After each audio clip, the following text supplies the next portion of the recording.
I know we've had a lot of fun catching up on all this Eze stuff as it's been developing, but some pretty important news has come through that he's not going to be playing tonight for Crystal Palace in their Conference League game. Still a bit of a joke that they're in the Conference League and not the Europa League, but that's not what this video is about. He's not going to be playing for them in their Conference League game, which takes place tonight. I believe Crystal Palace had told Tottenham that he was going to play in that game, hence the delay on that side of the deal.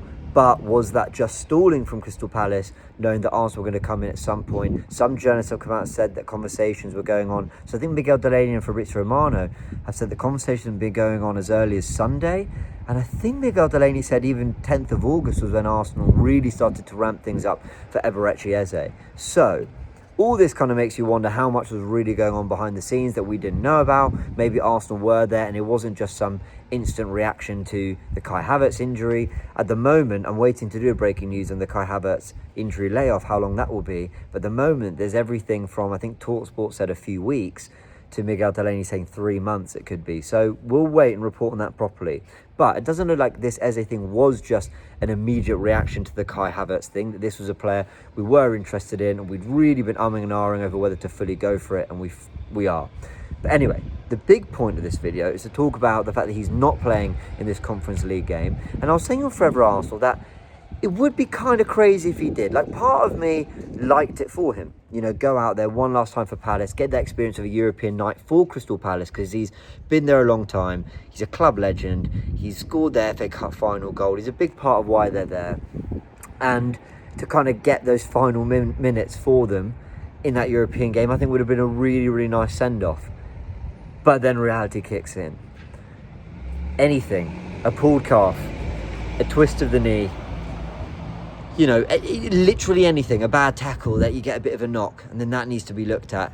Suddenly it could really scupper his dream move to Arsenal, because if he gets anything remotely serious, Arsenal might go, well, but we need you for now.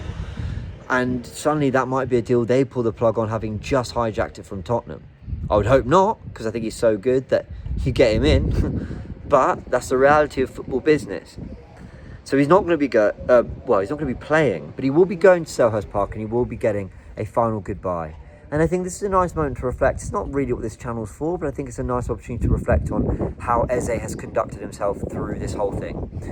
Now, there are players out there, and I include a player we have signed in Victor Gyökeres, who, let's be honest, made a real scene about the fact that he wasn't getting his move from Sporting much earlier in the window. Alexander Isak, the back and forth with Newcastle over this whole thing. Plenty of other players have done it too. Johan Wiss is another one. A lot of players have, rightly or wrongly, I'm not judging whether they're right to do it or not, but they have factually thrown their toys out the pram essentially and said, I'm not going to honour my contract, I'm not going to train, I'm not going to play because you haven't upheld your side of the deal, and I'm going to act out. And you know what? They might be totally entitled to do that. Like I said, I'm not here to judge that. But there's something really admirable and really special about Eberechi Eze winning them the FA Cup in the way he did. Playing the Community Shield, despite there being so many conversations around his future, and winning that. 2 trophies. Yes, I'm including the Community Shield as a trophy. Shamelessly have to for Mikel. Playing that opening game of the season away at Chelsea, getting a point, a very Palace result, a very sturdy, reliable Palace result in the Premier League. Going to Chelsea, there's a lot of hype. Playing despite everything around his future, should have had a goal really. Getting a point, and then getting a send-off on a European night at Selhurst. I think it's the perfect way to go. Having always trained, always honoured his contract, always honoured his love for the club, and always said, yeah, I want the move, but I'm not going to force it, and I'm not going to do something that disrespects the legacy I have at this club. And I think there's something quite special about that. Sorry if it's quite windy, it's ruining the audio. But I think there's something quite special about that. And you see the response from Palace fans as he's leaving the club is with nothing but love and best wishes. And I think that's great. Now, I'm not saying every situation of football can end like that. I'm not saying it's down to the player whether it does or doesn't. But I really like this story. I think it's one of the few kind of great stories in football we have to talk about. Palace, what they've done, winning the cup, who they are as a football club, what they represent, how they play, and Eberechi Eze's story in this, which is a chapter in his footballing career, which has seen him leave Arsenal and come to what a lot of people are calling home, where the club where he supports, a club where he was in their academy, in the hope of trying to do something quite special with us. Now, Hand of Arsenal has come out and said that Arteta was blown away by Eze's willingness to come and make it happen here, to come and lift the big ones at Arsenal. And I love that.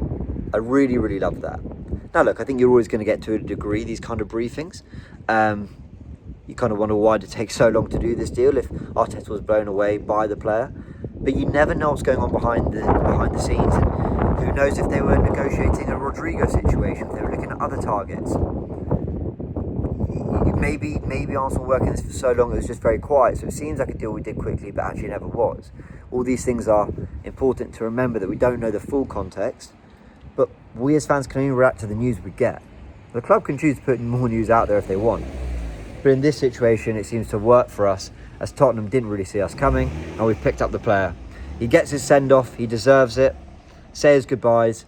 Medical on Friday, I believe, hopefully to be unveiled in the Arsenal-Leeds game at the Emirates Stadium. But he won't be playing in that game unless he has his medical and is registered by midday on Friday, and I just don't see that happening. Take your time with it. He doesn't need to play the game against Leeds. And if we don't win because we don't have Eze, we've got bigger problems. Anyway, that's the latest. He won't be playing in that game. He'll get his send-off, and rightly so, he deserves it.